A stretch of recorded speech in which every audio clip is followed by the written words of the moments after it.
Kevin. Kevin. Kev.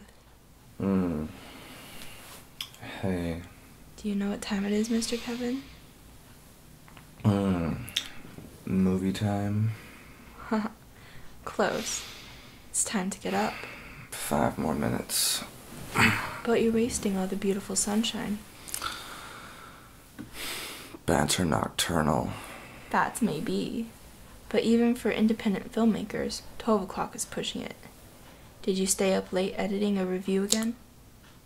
Maybe. Were you writing? Both. Well, no wonder you're tired, silly. What am I gonna do with you? Oh, I'm sure you'll figure something out. Well, tell you what. If you get up, I'll pre-order tickets for Avengers 2. But that doesn't come out till May 1st. The tickets aren't available yet. They are to me.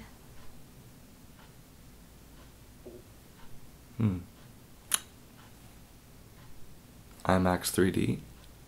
Consider it done. Consider me up.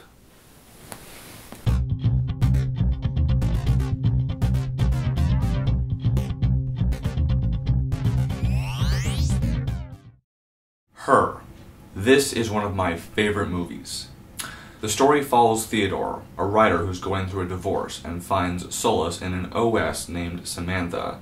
They slowly but surely fall in love. The reason why this film is getting a second look is because this film is the kind of film that invites you into another world and explores major themes, and it's very exciting. And I thought that if I watched it again and saw something new and different, that I would make a video.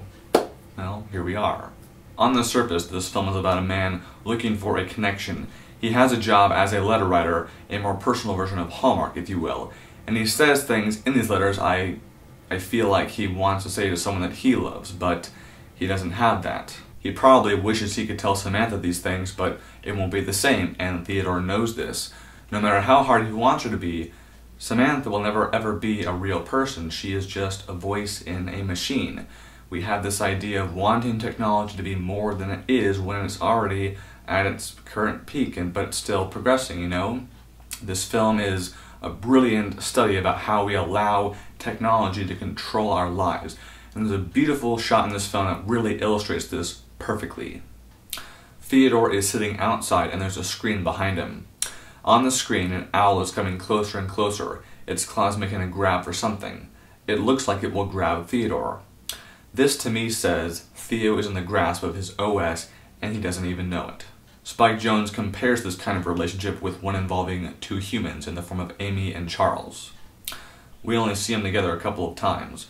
The first time they appear to be really happy together. We see him only one more time, and then sadly the story has them breaking up. The saddest part is their breakup is over an argument about where to put shoes once inside the house. I don't know if you've ever had that kind of argument before, but it just speaks to the fact that after so much time together, the littlest thing can set someone off. Now, how did that partnership get to that point? We don't know, but what we do know is that Amy has no problem saying goodbye, see you, then going to Theodore and her OS for friendship and someone to talk to, because she knows that neither one of them will ever tell her where to put her shoes. Along with all these messages about people and relationships is Hoyt van Hoytema's beautiful imagery and the score by Arcade Fire. Both add a profound voice to the emotion of the story. Jonze also blesses us with an incredible cast who bring their A-game. This is my favorite Joaquin Phoenix performance, and one of Amy Adams' most enjoyable. Scarlett Johansson is also perfect as Samantha. Where I think the film could have improved is Amy Adams' character. During the second time we meet her, she shows footage of a documentary she's working on. Later, when we see her at her workplace, she's working on a video game. Both of these ideas are interesting, and we have this comparison of sorts between reality and fantasy, but neither idea is ever really fleshed out beyond a comedic introduction. I think the game would have a lot more meaning if she herself had a kid. Overall, though, this film has one of the most funny, creative, and emotional journeys I've ever seen put on film. I give her 4.5 out of 5 stars. Thank you very much for your time. Have an awesome day.